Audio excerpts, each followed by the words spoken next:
बहुत ही महत्वपूर्ण श्लोक है। पुस्तकस्थातु या विद्या पर हस्तगतम धनम कार्य काले समुत्पन्ने न सा विद्या न तद धनम। बहुत ही अच्छी बात बताई गई है कि पुस्तक में लिखी हुई विद्या और दूसरे के हाथ में गया हुआ धन यदि समय पर काम ना आए तो ना तो वो विद्या किसी काम की है और ना ही वो धन किसी काम का है। इसे हम विस्तार से यदि पढ़ना चाहें, समझना चाहें तो देखिए बच्चों, अगर पुस्तक में बहुत सारा ज्ञान लिखा हुआ है, हमने उसे नहीं पढ़ा, तो पुस्तक में लिखा हुआ ज्ञान व्यवहारिक जीवन में आवश्यकता पड़ने पर हमारे काम नहीं आएगा।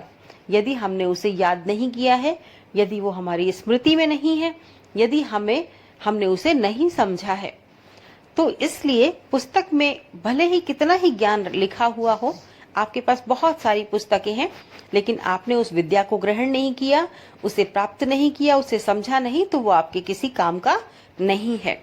इसके अलावा कहते हैं कि पर हस्तगतम धनम, अपना धन यदि आप किसी दूसरे के हाथ में दे देते हैं तो वो धन समय बढ़ने पर काम नहीं आता है।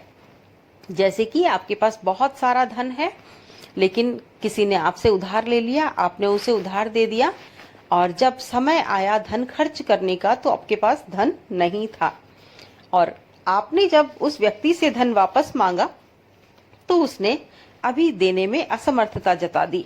अब आप क्या करेंगे? आप उस समय धन को व्यय नहीं कर पाएंगे।